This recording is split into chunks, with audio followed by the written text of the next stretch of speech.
बिस्मिल्लाहिर्रहमानिर्रहीम। हज़रत बिलाल रज़ी अल्लाह ताला अन्हो के इश्क का वाक़या जब हम बचपन में सुनते थे तो इस कलाम में कोई ऐसी रवानी और ऐसी दिलचस्पी है कि एक दो दफ़ा सुन लेने के बाद ही ये याद हो जाता है और दिल पर नक्श हो जाता है। जब कोई गौर से सुनता है, इश्क से सुनता है तो रोंगटे खड़े हो जाते हैं। ऐसा लगता है कि जैसे उस महफिल में पहुंच गए हैं और उस वक्त में पहुंच गए हैं। तो हज़रत बिलाल रज़ी अल्लाह ताला अन्हो के इश्क का वाक़या वो भी मैं गुजारिश करूँगा हाफिज़ा अला हिवाई साहिबा से तो वो भी हमें सुना दें।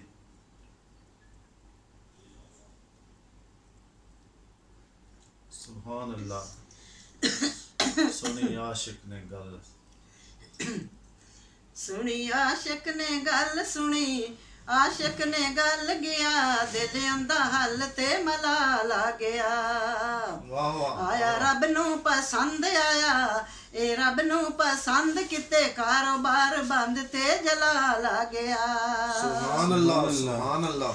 लोका रल मिले मता पकाई बांग बिलाल न देवे चीन दी जाते सीने पड़दा सुनिया कितनी वेरे। हुण इस नू हटाइए हुण इस नू हटाइए बांगा नवा कोई बनाइए ख्याल आ गया।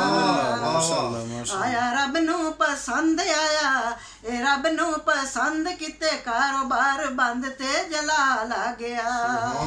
सुभान अल्लाह। बांगा होर मुकर्रर करके लोग बड़े खुश हो गए। आशिक ने भी यार अपने नू हाल सुनाया रो के। रब्बा होया है मालूम रब्बा होया है मालूम अज मेरे मकसूम ते सवाल आ गया। आया रब नू पसंद आया ए रब नू पसंद किते कारोबार बंद ते जलाल आ गया। सुभान अल्लाह सुभान। रब फरमाया ना घबरा तू खुद इंसाफ करे से सूरज ताई मूल न चढ़सी जे तू बांग न दे से। मेरे सजना ना डोल मेरे ए सजना ना डोल बस तेरा मेरे कोल है सवाल। आया रब नू पसंद आया ए रब नू पसंद किते कारोबार बंद ते जलाल आ गया। सुभान अल्लाह। पिछली राती उठ सवेरे बांगे ने बांग सुनाई। वक़्त फजर दा मूल नहीं होया होई हैरान खुदाई। आए रल मिल के सारे आए ए रल मिल के सारे दसो अरबी प्यारे की वबाल आ गया। आया रब नू पसंद आया ए रब नू पसंद किते कारोबार बंद ते जलाल आ गया। वही ने आके अर्ज गुजारी रब सलाम भेजेंदे ना घबरावे एवें दुनिया मालक ए फरमांदा। सुनो मेरे हबीब सुनो मेरे हबीब बस सुबह है करीब जे बिलाल आया। रब नू पसंद आया रब नू पसंद किते कारोबार बंद ते जलाल आ गया।